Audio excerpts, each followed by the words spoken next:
Bob Hope, better watch out. You've heard of the USO, the United Service Organization. They do concerts on military bases for troops. Well, now Iraq Veterans Against the War and the UXO Collective are holding their own concerts on military bases with the likes of Tom Morello of Rage Against the Machine. There was a kickoff on during Fleet Week in Manhattan last month. The Grit TV team of Sam Alcoff and Anna Gold were there. So were a lot of people having fun on the party boat, the Temptress. But the U.S. military banned the troops from attending. Take a look.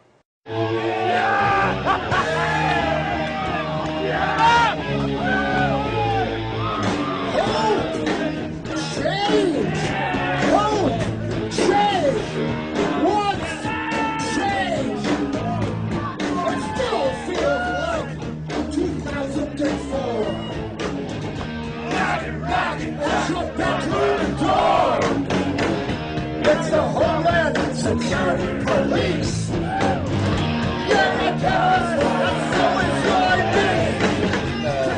Chair of the National Board of Directors for Iraq Veterans Against the War, and Iraq Veterans Against the War is partnering with the UXO Collective to help put on the UXO Tour. They're bringing together all the musicians and things like that, and we're helping them. A lot of our members are very involved with it, and it just seems like a natural fit. We're a group that works on GI resistance, and this is an anti-war tour. I became an Iraq Veteran Against the War before I ever knew there was an organization of the kind. I spent 7 months in Iraq, and when I came home, I just had a really, really difficult time coming back into society and figuring out who I was, and just had a lot of challenges. And I began to try to figure out, like, why, you know? And the more I figured out why, the more questions I had, and eventually I realized that I had been lied to, and my commitment to the military had been misused. And that's when I became an Iraq Veteran Against the War. And I just happened to find out that there was an organization to that effect one night when I was walking past a banner and saw that banner and joined that night. So unfortunately for these young men and women that are enjoying Fleet Week here in the harbor, that was called off, and they weren't allowed to come. So to me that says we're making the military a little nervous, and we might be doing our jobs right, huh? I think it shows the effectiveness when you talk about the Navy banning this boat.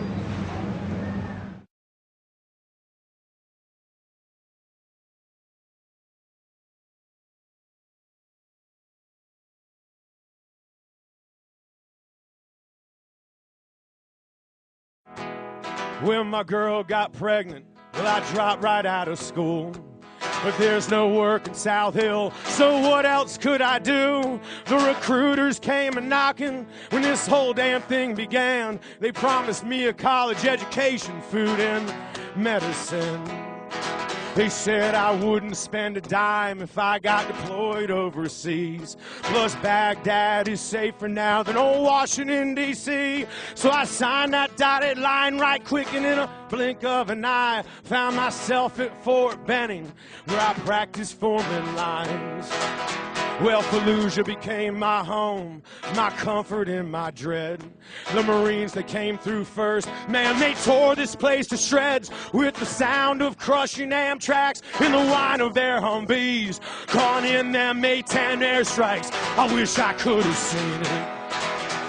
But when we got to town, I realized we were only legs. We do dismounted patrols, we do searches and do raids. We hear the crack of small arms fire, the blast from IEDs. We hurry up and wait, suck in dust and stay low-key. And I cannot stop this pounding in my head. And I thought we were doing right, but that's not what folks back home have said. Sometimes I can't tell which way is up or which is down, but I'm oddly at ease with this chaos all around. All it takes is one person to go say, I don't like what I just did, or I oppose this situation because it was based on lies. Other people are thinking that.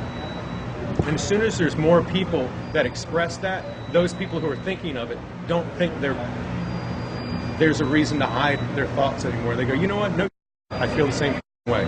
What I do is I do work similar to any other community organizer. Is I get veterans together talking, both members of Iraq Veterans Against the War and people who aren't, about how they feel about things, what they think. Right now, our largest work is building the GI and Veteran Bill of Rights. We figured out and realized that our rights as individuals, as people, as veterans and service members are being violated. And what can we do to, one, articulate those rights, and two, bring about changes to support those rights. Can you imagine how many more people would be active against these wars if they gave 1/100th of the media coverage to Iraq Veterans Against the War that they do the Tea Party? Yeah!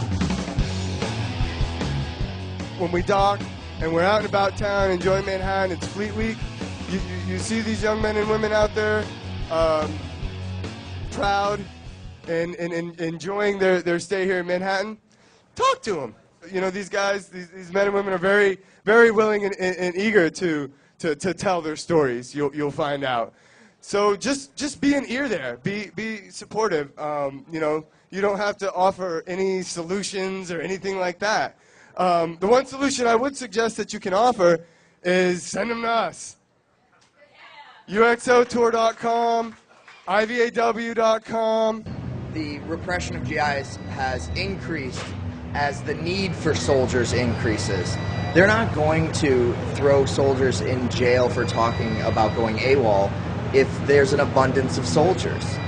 It's when they're worried, it's when they're scared that this is a reality that, once again, the military could be in a situation where, as GI resistors, we force an end to a war, which is what happened in Vietnam. Was a big factor in the ending of the Vietnam War was the GI resistance movement. And the banning of this ship tonight is another symbol that they are terrified of that exact same thing replicating itself in an all-volunteer military.